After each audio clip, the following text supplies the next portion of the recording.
She grabbed my wife by the hair before I even reached the porch. That's the moment the world snapped into silence. The sprinklers stopped hissing, a neighbor froze mid-wave, and Martha Gleason, president of our HOA board, yanked harder like she was trying to drag obedience out of human skin. Her pearl bracelet clinked as she sneered. If you people can't follow community standards, maybe you shouldn't live here at all. I didn't shout. I didn't move. I just looked at her hand, fisted in Elena's dark hair, and said, calm as stone, "You just trespassed on a property owned by a state-certified structural engineer." Her face faltered for half a heartbeat. She wasn't expecting a technical threat, just submission. But I'd spent a decade rebuilding earthquake zones. You don't spend that long reinforcing foundations and forget how to steady yourself when something starts to crack. If you've ever seen someone abuse power in your own neighborhood and wish someone would finally push back, subscribe right now, because this story is the one every homeowner needs to hear before it happens to them. I'm Daniel Reese, 40 years old, husband to the woman she assaulted. I design structural frameworks for a living, bridges, supports, the skeletons that keep people safe when everything else is shaking apart.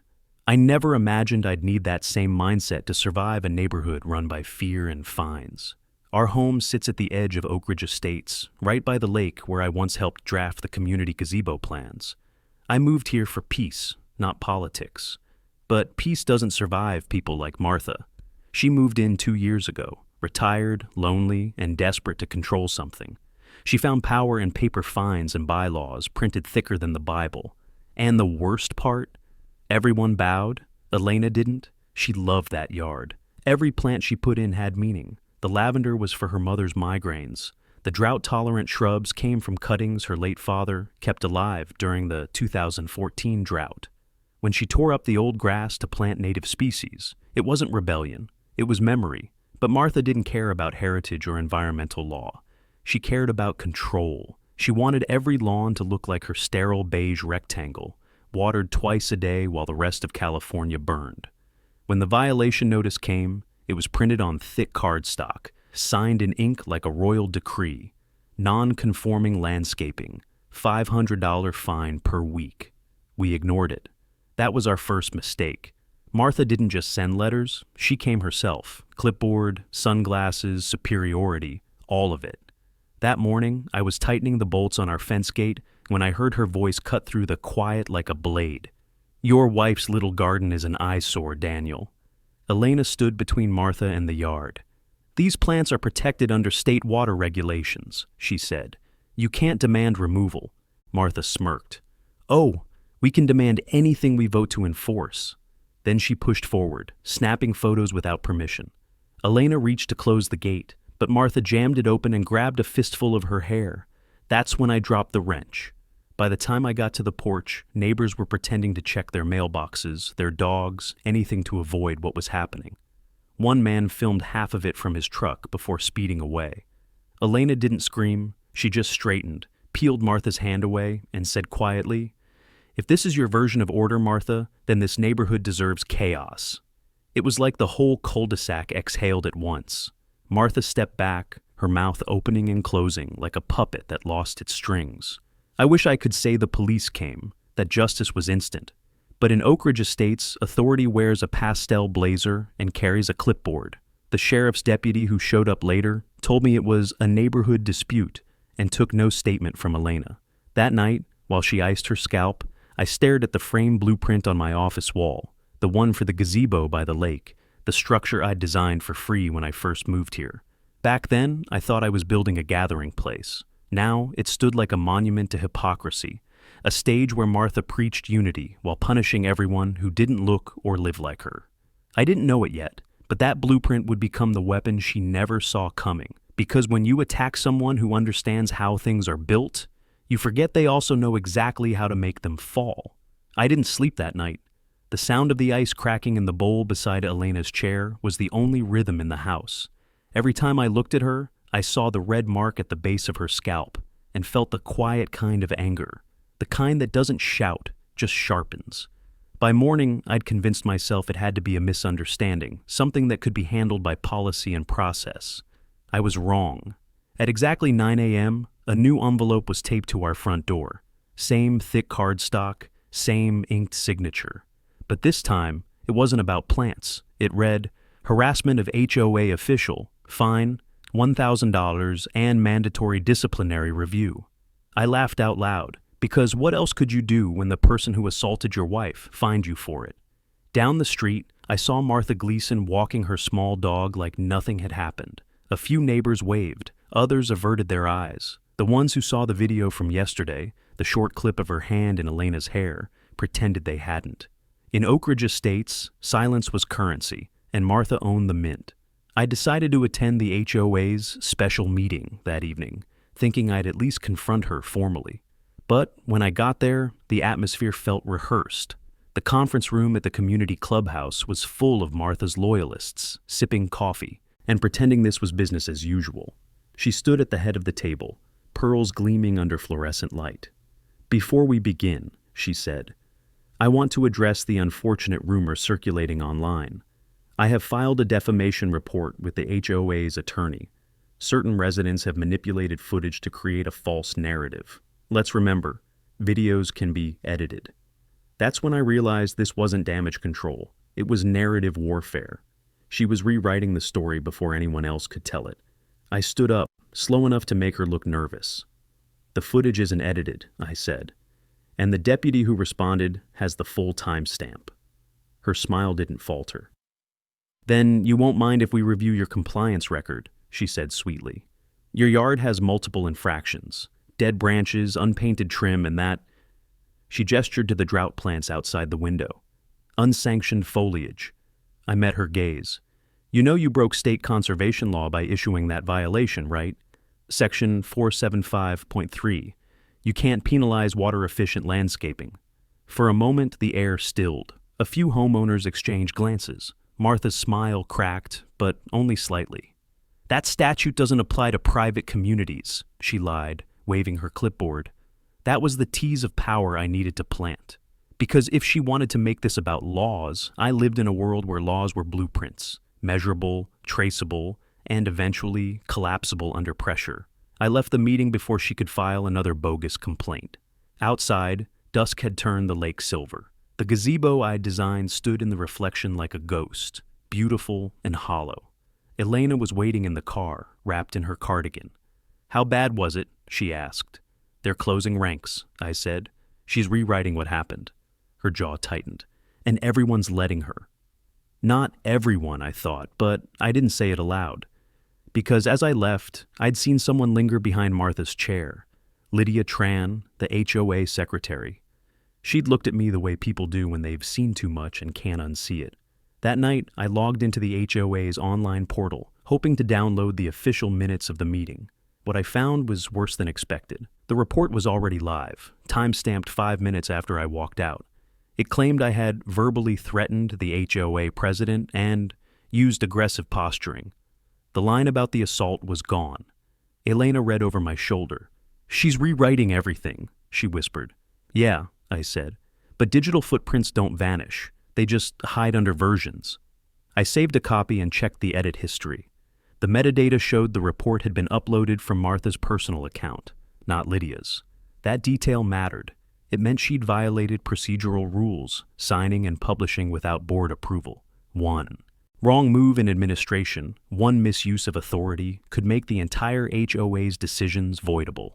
I printed the page, knowing I'd need it later. The ink felt heavy. Outside, the sprinklers hissed again, perfectly timed, perfectly obedient. But the cracks in her control had started showing, even if no one else could see them yet. When I looked at the gazebo through the window, I didn't see a structure anymore. I saw pressure points. And I'd built enough systems to know that even the strongest foundation can crumble when you know exactly where to press. The next morning, I found the HOA notice pinned to our mailbox with a thumbtack. The paper fluttered in the breeze like a taunt. Another fine. Failure to comply with community courtesy standards. The violation reason was blank. Just the number, 250. That was when I decided to find Lydia Tran. She'd been quiet during the meeting, barely speaking, but her eyes told a different story. The kind of discomfort that doesn't come from disagreement, it comes from guilt. I knew where to find her. Every Thursday morning, she stopped by Harper's Grocery, the small corner store near the community entrance. By the time I pulled into the lot, she was standing beside her sedan, holding a reusable bag and staring at her reflection in the window. The wind kept pushing strands of hair into her face, and she didn't bother brushing them away. She just looked tired, like someone who hadn't slept in weeks. I called her name softly. "Lydia." She turned, startled, clutching the bag against her chest. Her shoulders tensed immediately, like she expected confrontation. "Daniel," she said, forcing a small smile. "I was just getting milk." Her voice was too high, too quick. She looked around the parking lot as if checking for hidden cameras, then stepped closer to the car so no one could hear. "I saw what Martha posted," I said quietly. "She uploaded the report herself. The metadata's tied to her account. You didn't write it." Her eyes widened slightly and she pressed the bag tighter, the plastic handle crinkling under her fingers.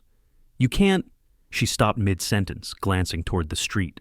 "Please, don't talk about that here." I leaned against the car door. "Lydia, she assaulted my wife. Now she's rewriting it to make me the villain. I know you didn't sign off on that report. I just need to know why you're letting her get away with it." She hesitated. The silence stretched until I could hear the soft hum of the streetlights above us. Then she whispered, "Because she threatened to sue me." Her hands trembled as she set the bag down on the hood. "Last year, she caught me questioning an invoice, the one for the retaining wall project around the lake. I asked for documentation from the contractor. She said I was overstepping. 2 weeks later, I got a letter from her lawyer saying I was in breach of confidentiality. She looked at me then, eyes glassy but defiant. I have 2 kids, Daniel. If she sues me, I lose my savings, my home. So, yes, I signed her version of the report. I didn't even read it all. I just signed." I didn't respond right away. The sound of car doors closing across the lot filled the space between us. I watched her press her fingertips against her temples, eyes darting like she expected Martha to appear from behind the carts. "She's not untouchable," I said finally. "She's been falsifying records. That wall she bragged about, it's unsafe, and your name's on those permits." Lydia froze, her lips parted, but no words came. "I checked the county's licensing database," I continued.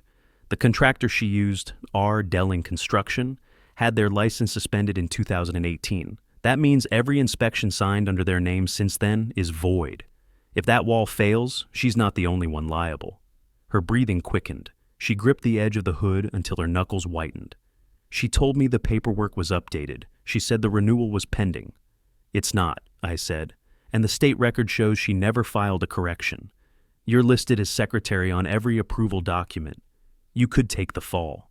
Lydia looked away, blinking fast. "You don't understand," she whispered.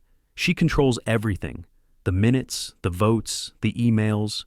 If I go against her, she'll destroy me before anyone believes me." "Then don't go against her," I said. "Go with the truth. Let me handle the rest." She exhaled shakily, then nodded once, though her hands kept fidgeting with the car keys. "I have copies of the invoices. Not all, just 1 or 2. She made me keep the originals at her house, said she didn't trust the office filing system. That was the opening I needed. Lydia, that's proof of mismanagement. Keep them safe. Don't hand them over yet. Just hold on to them." Her jaw trembled as she glanced toward the road again. "If she finds out I talked to you—" "She won't," I said. "But if that wall collapses, it won't be just her reputation on the line. It'll be everyone's property, everyone's family, including yours."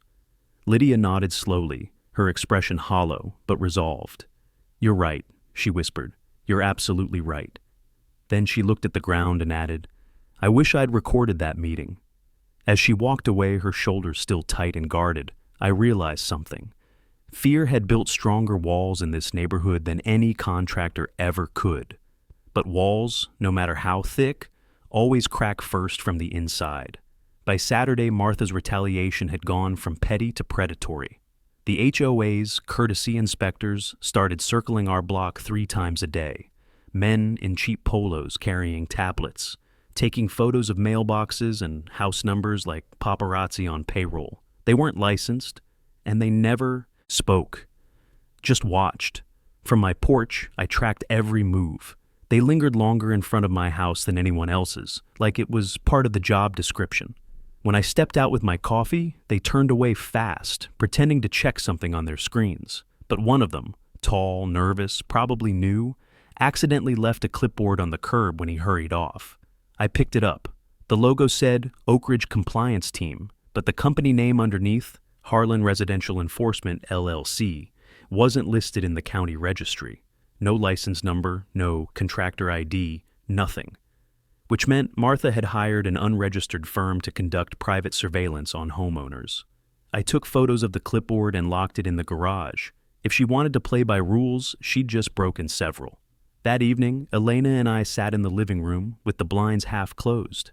The neighborhood lights shimmered across the lake like an imitation of calm. "She's testing you," Elena said quietly. "She wants you to react so she can use it against you." "She's going to get a reaction," I said, "just not the one she expects." At midnight, I started a spreadsheet. Dates, times, names of companies listed on past HOA service reports. My professional side kicked in. Patterns matter in structures. They reveal stress points before collapse. Every entry led back to one thing: the lake wall. It was the HOA's biggest expense and Martha's favorite bragging point. The retaining wall around the artificial lake was supposedly professionally reinforced last year. She used it to justify a 12% fee increase for all residents. But as I zoomed in on the photos I'd taken during my jogs, I saw it again. Hairline cracks under the decorative stone, right at the joints where the load shifted. Not surface fractures, structural. If those cracks deepened, the entire slope could fail. And if that happened, 10 houses downhill would flood before sunrise, including ours. I didn't need a permit file to know what I was looking at. The pressure displacement was wrong. The material used on the top panels wasn't standard grade rebar. It was lighter, cheaper, probably hollow core. Any certified engineer would have spotted it. The next morning, I decided to check it up close. I drove to the lakeside just before dawn, when the fog still hung low. The park was empty except for the ducks drifting near the gazebo I'd designed years ago. The structure still looked solid, but the retaining wall behind it told a different story. There, at the corner by the drainage pipe, a piece of mortar had crumbled completely, revealing exposed mesh wire, something no licensed contractor would ever use in load-bearing reinforcement. My stomach sank. I crouched, touched the surface. It flaked beneath my fingers. That wall was a hazard and a lawsuit waiting to happen. "Daniel!" I spun around. It was Lydia Tran, clutching a stack of files against her chest. She looked startled to see me there. I walk here in the mornings," she stammered, stepping closer. The wind whipped through her hair. "Martha doesn't like people near the wall. Says it's private property." "Private?" I said. "It's community infrastructure, built with HOA dues." Her eyes darted toward the crack I was kneeling beside. She told the board the city approved it. I stood slowly. "The city can't approve work done by an unlicensed contractor. That wall's illegal." Lydia swallowed hard. "If that's true, then everything she signed this year is invalid."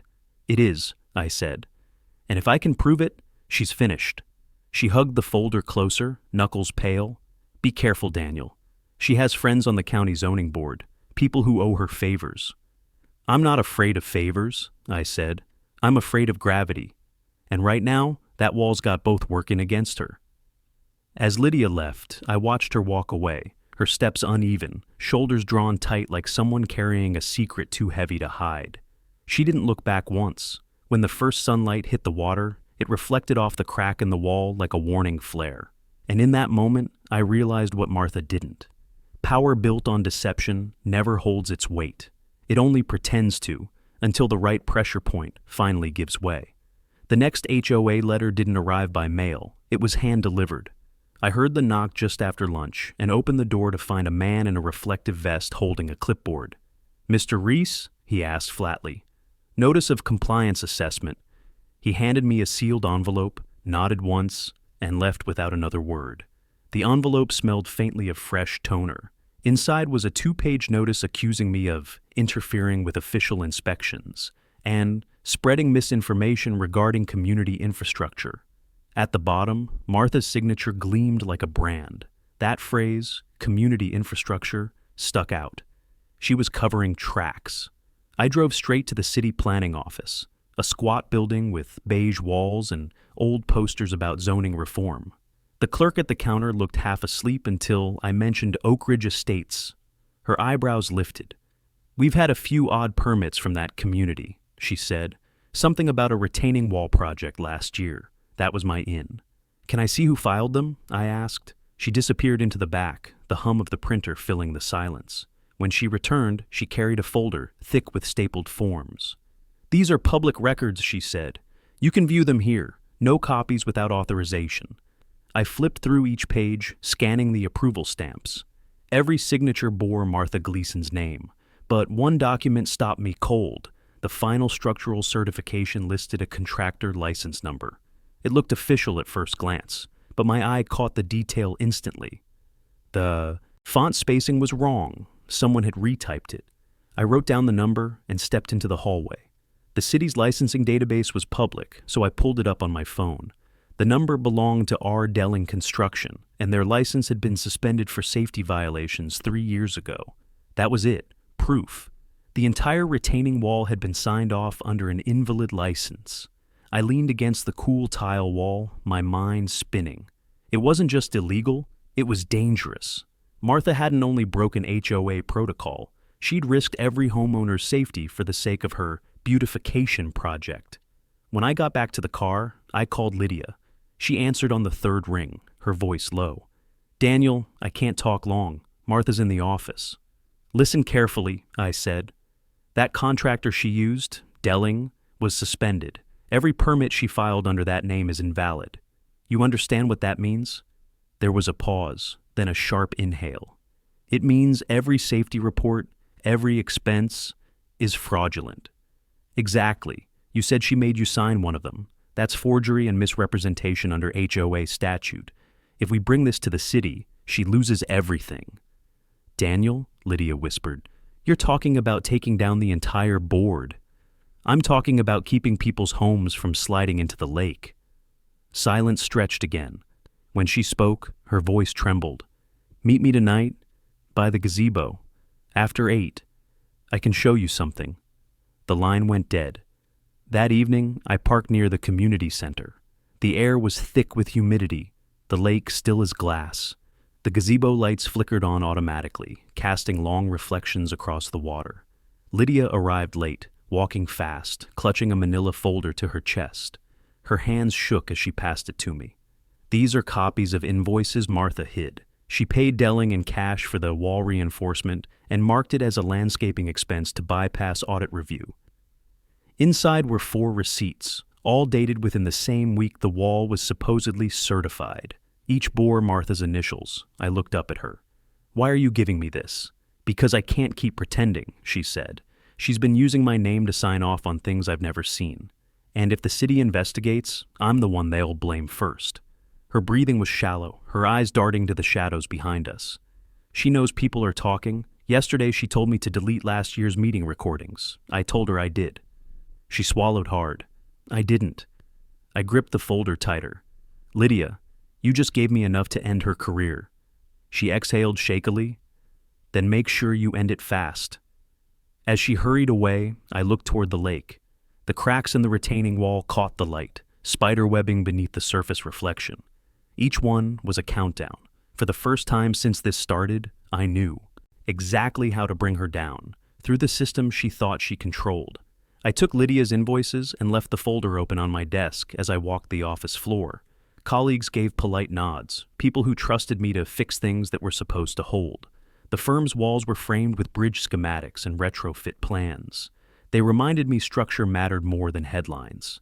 I set the folder beside my computer and booted the modeling software. The wall's geometry was simple on paper, but I needed a stress analysis, numbers no HOA talking point could argue with. I imported the photos I'd taken at the lake and overlaid measurements. The displacement at the worst joint was beyond tolerance. In plain terms, the wall was a hazard on a clock. "Do you want the board to get hurt?" my lead designer asked when he peered at the screen. I didn't flinch. "No," I said, "but if they do nothing, they will." We ran scenarios, collapse models, wind loads, water pressure after a storm. Each one shortened the time until failure.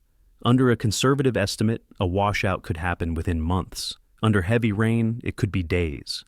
The numbers hardened the anger into obligation. This was no longer about reputation. It was about keeping people alive.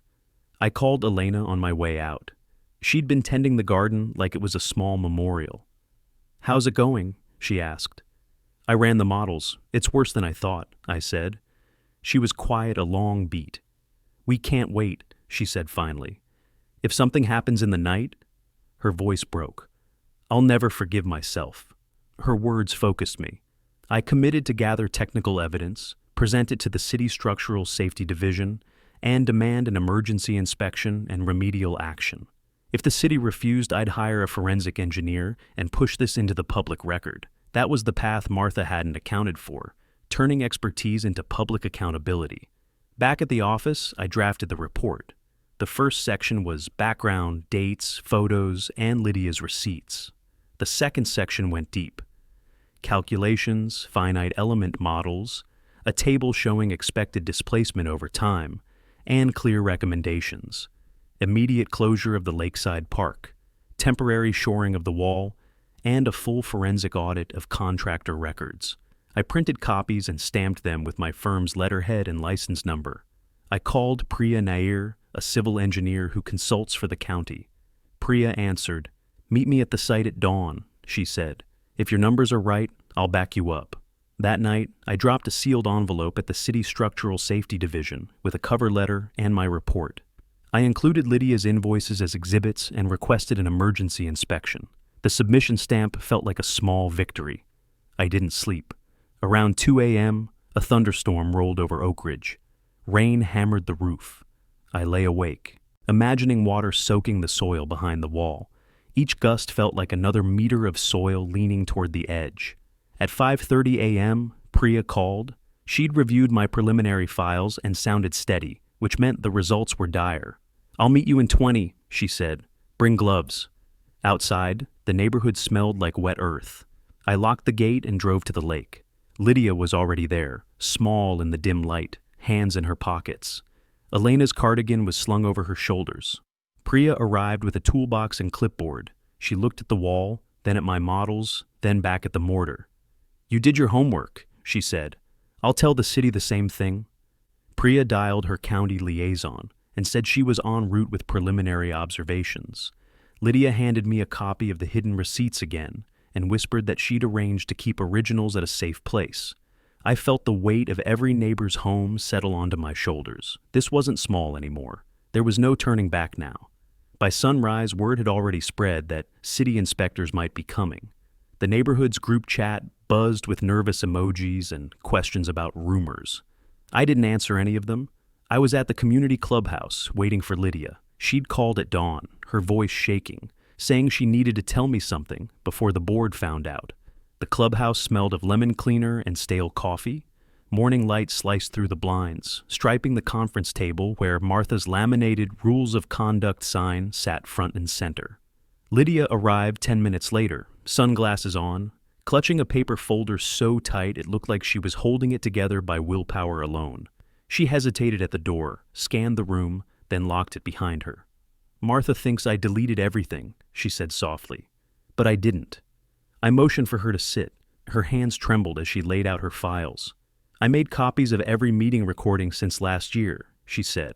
"Audio, not video. She told me to erase them after each session to save drive space.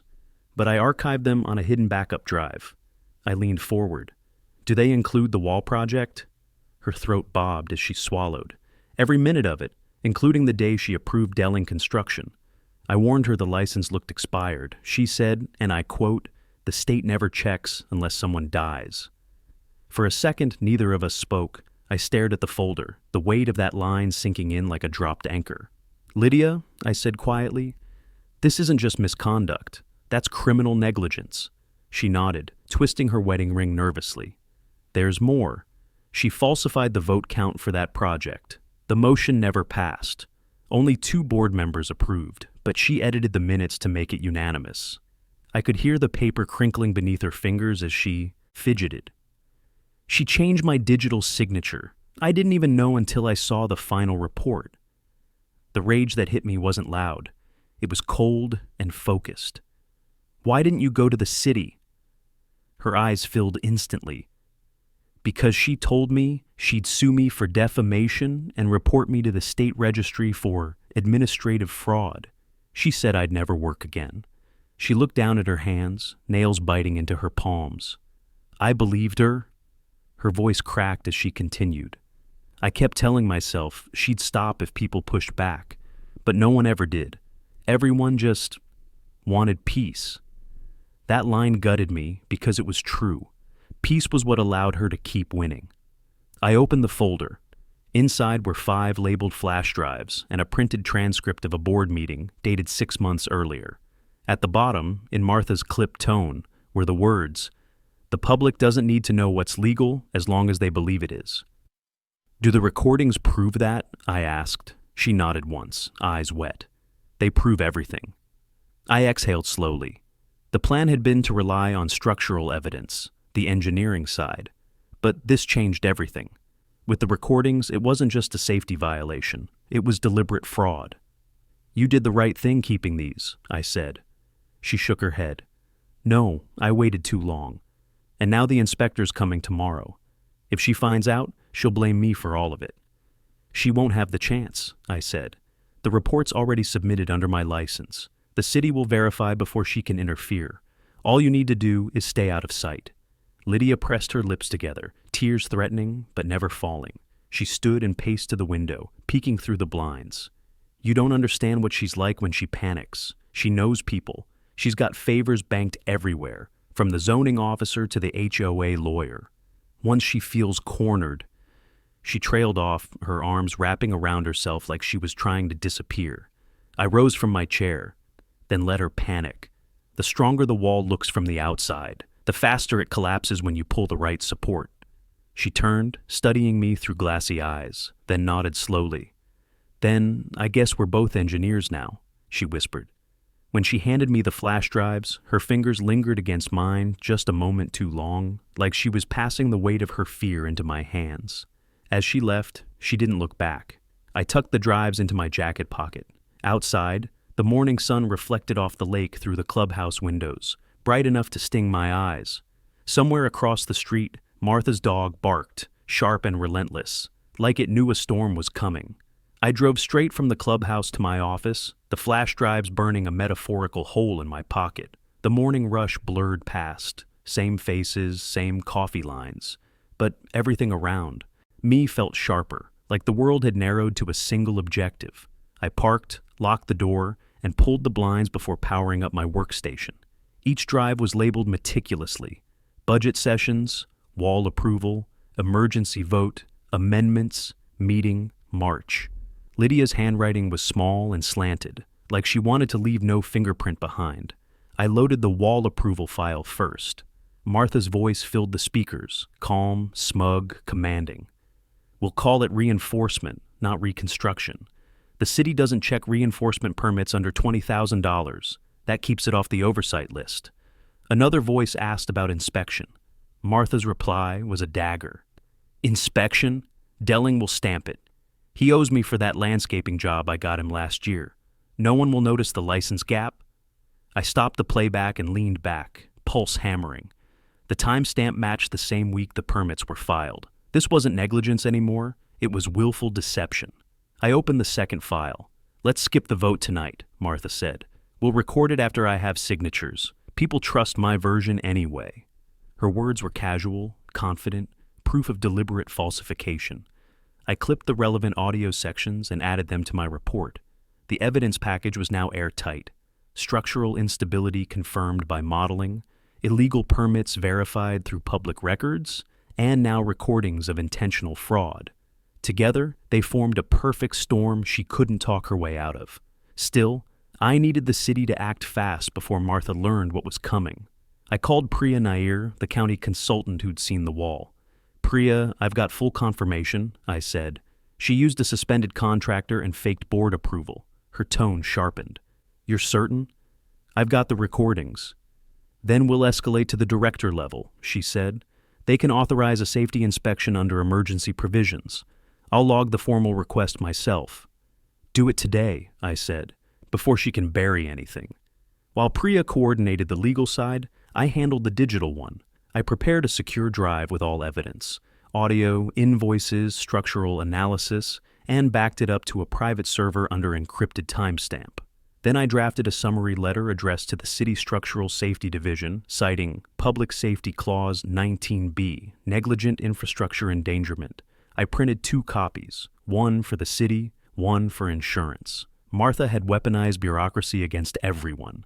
Now the same paper trail would strangle her authority. By late afternoon, my phone buzzed. Priya again. "City's dispatching inspectors tomorrow morning," she said. "They'll start with structural review at the lake and photograph the damage. If they verify your data, they'll file an injunction within 48 hours. I exhaled for what felt like the first time all week. "Then we're close." But she hesitated. "Close, yes, but you should prepare for backlash. The HOA will know the second those trucks show up. You're about to set fire to the foundation she built." I almost laughed. Good. That's the only way to rebuild it. After the call, I sat alone in the office, the hum of the computer fans filling the quiet. Outside, the skyline turned gold, and I could see reflections of my own blueprints in the glass. Lines, calculations, structures built to hold under pressure. But people weren't made of concrete. They cracked faster, fell harder. I opened my email and drafted one more message to Lydia. "Tomorrow morning, the city will inspect the wall. Don't show up at the office. Let them find the truth on their own. You've done enough." A minute later, she replied, "Thank you. Whatever happens, thank you for not letting it disappear." I read that line twice before closing the laptop. When I left the office, the streets were emptying out, quiet but tense, the calm before impact. Every step toward my car felt heavier. Elena called as I unlocked the door. "How did it go?" "It's moving," I said. "By tomorrow, everyone in Oak Ridge will know what she did." Elena's voice softened. "Then let her see what accountability looks like." I smiled faintly. "She's about to." As I hung up, thunder rolled far off, echoing over the hills. For once, I didn't flinch. The storm wasn't coming. It was already here. And by morning, it would hit Oak Ridge Estates head on. By the time the sun broke over Oak Ridge Estates, the storm had rolled off, leaving puddles that mirrored the pale sky. I stood at the window, coffee in hand, watching 2 white city trucks crawl through the gate. The inspection team had arrived, 3 men in reflective jackets and 1 woman carrying a clipboard almost as thick as a legal brief. They stopped by the lake first. I could see them from my porch, taking photos, measuring angles, and marking cracks with bright orange spray paint. Within minutes, yellow caution tape began to web across the shoreline. The same wall Martha had called her masterpiece was now cordoned off like a crime scene.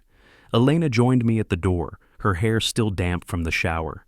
"It's really happening," she whispered. "Yeah," I said, "and she's not going to take it quietly." We didn't have to wait long. Martha's black SUV came tearing around the corner, brakes screeching as she stopped beside the inspectors. Even from this distance, I could hear her voice, a high, furious pitch that carried across the water. I grabbed my phone and started recording from the porch. "She's confronting them," Elena said. "She's digging her own grave," I replied. Martha marched right up to the lead inspector and pointed toward my house. "That man is fabricating data.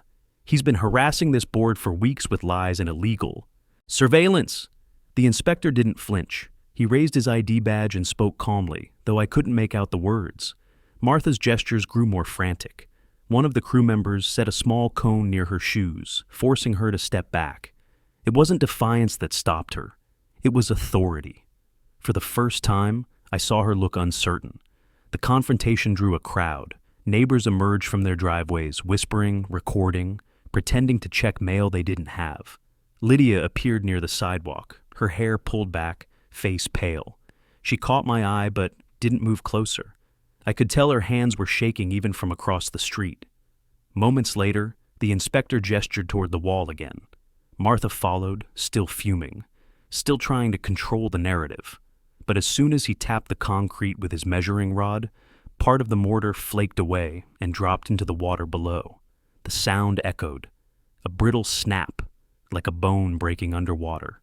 The inspector turned, said something to his crew, and they began marking the entire barrier for emergency reinforcement.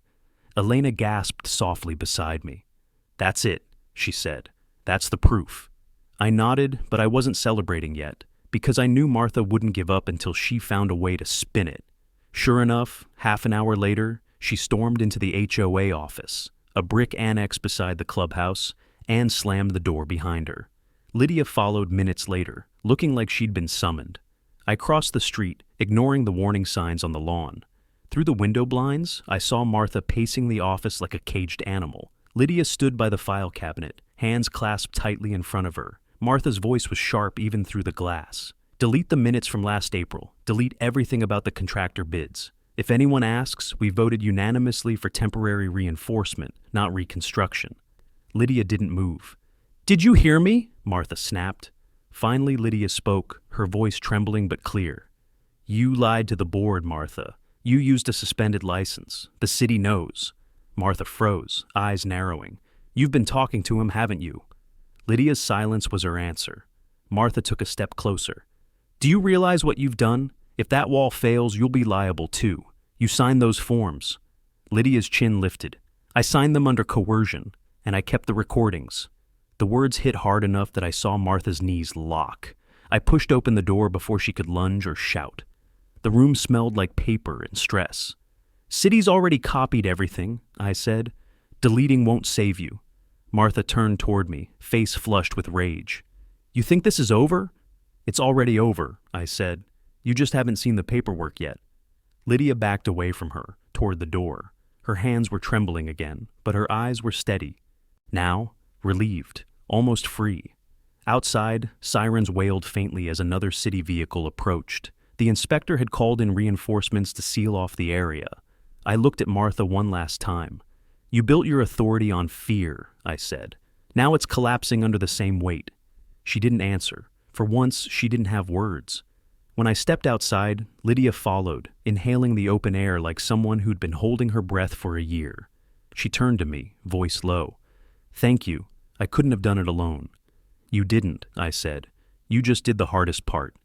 The first of the new trucks pulled up beside the lake, hazard lights flashing against the water. Behind us, the office door slammed, loud, final, like the end of an era. By dusk, the lake looked like a disaster site. Floodlights hummed across the shoreline, reflecting off wet concrete and orange cones. The inspectors had expanded the perimeter, sealing off the gazebo and posting laminated signs that read, "Unsafe structure, entry prohibited." Neighbors lined the sidewalk in silence, whispering among themselves as crews hauled equipment from the trucks. The same people who once smiled at Martha's parties now avoided her completely. Fear had shifted sides. I stood near the curb beside Elena, arms folded, watching city workers drive stakes into the mud. The wall, her wall, was finally being measured by someone who couldn't be bribed. She's still inside the office, Elena murmured. I followed her gaze toward the community hall. Through the glass windows, I could see Martha pacing behind the blinds, cell phone pressed tight to her ear. Lydia sat at a folding table, head down, surrounded by city officials. Every few minutes, someone in uniform entered or exited, with folders, clipboards, or rolled-up blueprints. The HOA board had turned into an interrogation chamber. A city truck parked near me. The lead inspector, a broad-shouldered man named Jeffers, stepped out and walked over. "You're Reese?" he asked. "Yes." He flipped through his notes. "Your models were accurate. We verified the rebar voids. The retaining wall was built with insufficient reinforcement. Violates Section 18B of the State Construction Code. If the next rain cycle hits before it's braced, the lake could overflow." I exhaled slowly. "And the permits?" He nodded. "Filed under a suspended license. The city's compliance office is opening a full audit. Once the paperwork's processed, we'll refer it to the district attorney for fraud and endangerment." I glanced toward the office again. "She's still denying it, isn't she?" Jeffers smirked faintly.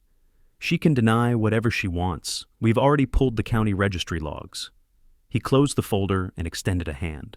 "Your report saved us time, and probably a few houses. Appreciate the cooperation." He walked away, leaving the quiet weight of those words behind. Elena touched my arm gently. "You did it," she whispered. "Not yet," I said. "She'll try to spin this before it's official." We didn't have to wait long. The clubhouse doors burst open, and Martha marched out, face pale under the floodlights. Her voice was brittle with panic, but loud enough for every neighbor to hear. "Everyone listen," she shouted, climbing the steps to the gazebo barricade. "This is an overreaction. The city's mistaken. These reports are exaggerated by one angry resident trying to destroy this community. Her voice cracked mid-sentence, but she powered through. Daniel Reese falsified engineering data. He's manipulating you with doctored evidence. Gasps rippled through the crowd. I stepped forward slowly, stopping at the edge of the caution tape. The light caught the mud on my boots. The city's verifying everything I submitted, I said evenly. You can keep lying, Martha, but the numbers don't care. She pointed at me, hand trembling. You're the reason this neighborhood is in chaos. You think you can embarrass me with your fake credentials and... Jeffers interrupted from behind her. Ma'am, he said, holding a clipboard high, we just confirmed the permit fraud. The case is being referred to the county. The silence that followed was absolute. Someone in the crowd dropped a thermos. It clanged against the pavement and rolled into the gutter. Martha's arm lowered slowly. Her mouth opened, then closed again. Her shoulders sagged beneath the weight of her own arrogance. Lydia stepped forward from the doorway, voice steady for the first time. The recordings confirm everything, she said. You told us to fake votes and forge documents. I kept them all. Martha's expression flickered between disbelief and fury. You ungrateful little... Lydia didn't let her finish. You said no one checks unless someone dies. Well, now they checked. The crowd murmured, anger building like wind before a storm. Neighbors who'd once bowed to her were whispering words like fraud, lawsuit, resignation. Someone began filming. Elena stepped closer beside me, her voice calm but strong. You hurt me, Martha. You tried to humiliate my family in front of everyone. But look around. No one's afraid of you anymore. The statement hung in the air like a verdict. Martha took one staggering step backward, heels sinking into the mud. For a heartbeat, she looked small, just another bully stripped of power. Then the city officers surrounded her. One read her rights as they escorted her toward the SUV. When the door slammed shut, the crowd erupted, not with cheers, but with something heavier. Relief. I turned to Lydia, who looked both terrified and free. You ready for what comes next? I asked. She nodded slowly. Yeah, maybe now we can start fixing what she broke. Behind us, floodlights buzzed and reflected off the water, painting the cracked wall in a white light. The same structure she'd used to build her authority was now a monument to her downfall. 2 days later, Oak Ridge Estates looked like a neighborhood caught between shame and awakening. The caution tape still bordered the lake. City crews worked behind barricades, and the once flawless lawns now bore muddy footprints from news vans and inspectors. What had been a private scandal was now public record. The HOA board was under full investigation, and every homeowner wanted answers. The city scheduled a public meeting at the community hall that evening. Folding chairs filled every inch of the room.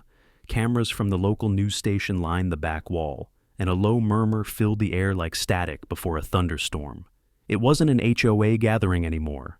It was a reckoning. I stood near the podium with Elena beside me, her hand steady in mine. Lydia sat 3 rows up, clutching a notepad, her shoulders tight but her eyes clear.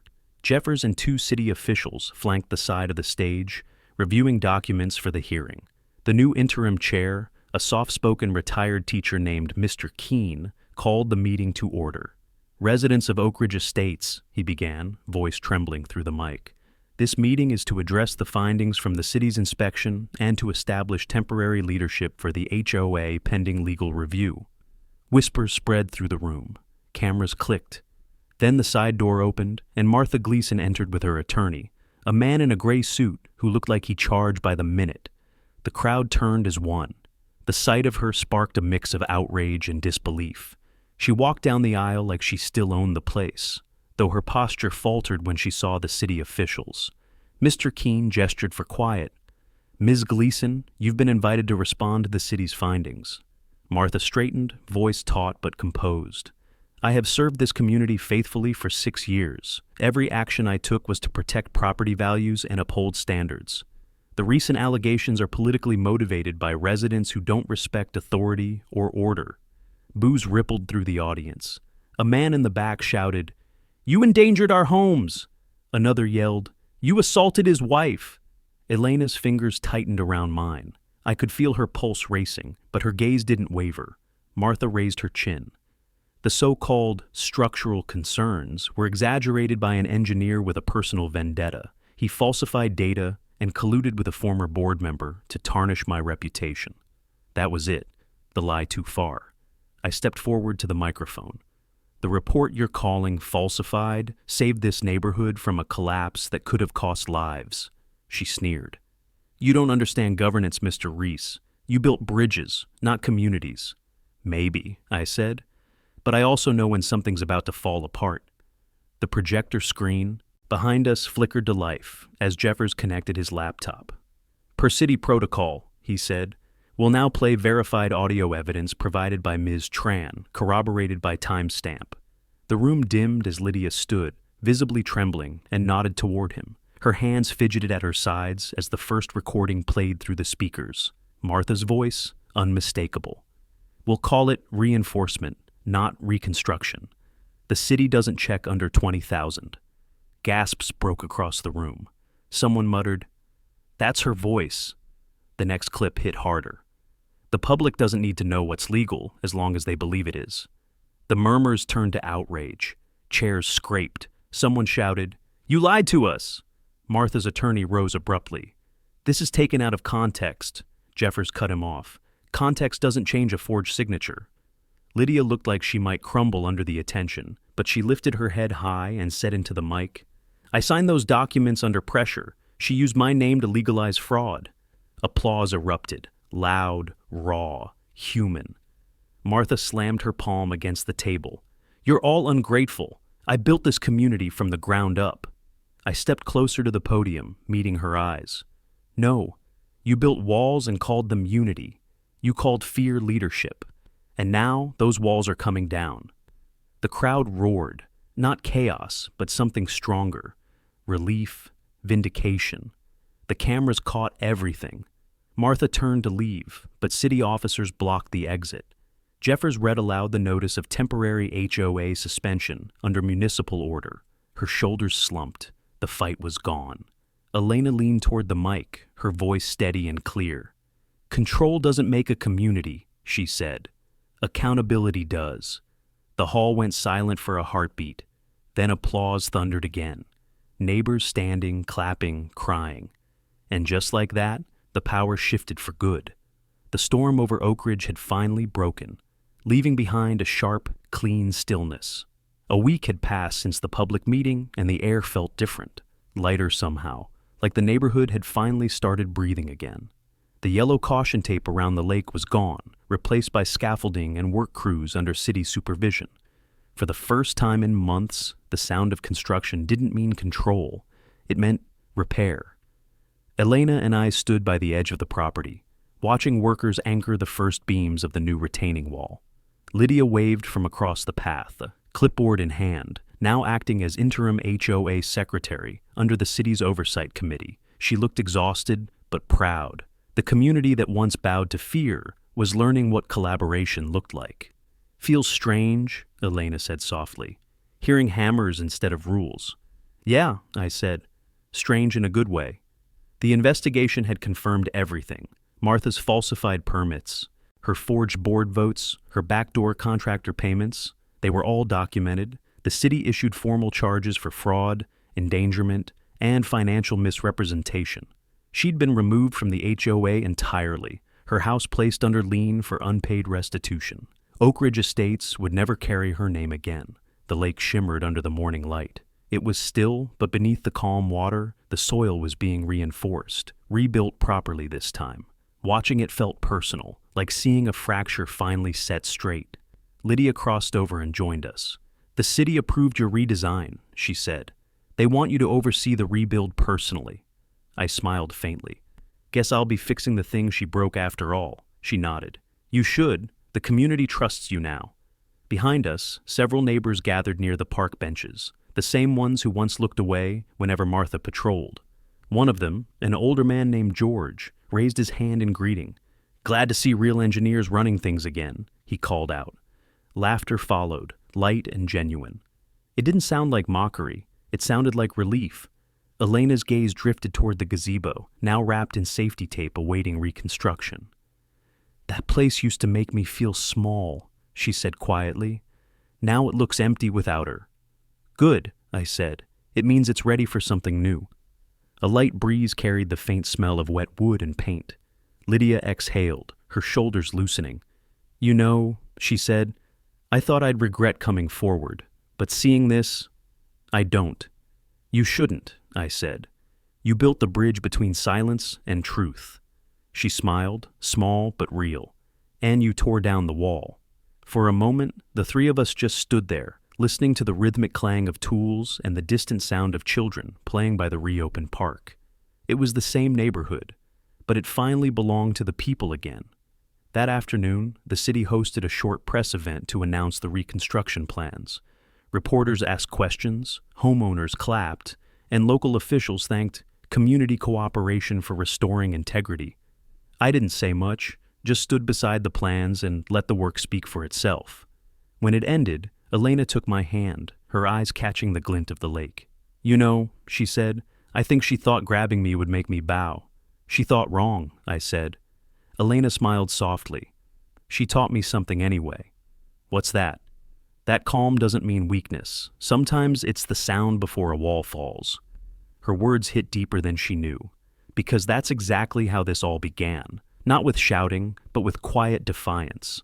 One person standing still while someone else tried to pull them down. Later that evening, as the sun fell behind the houses, I stood under the half-rebuilt gazebo, the structure that had once symbolized control. The floorboards creaked, but it stood, bare, honest, unhidden. I looked out at the lake, its reflection gold and endless. For the first time in a long time, Oak Ridge felt alive. The fear was gone, replaced by something stronger. Respect. If you want more stories of homeowners standing up to HOA tyranny, hit subscribe right now, share your story in the comments, and let me know where you're watching from.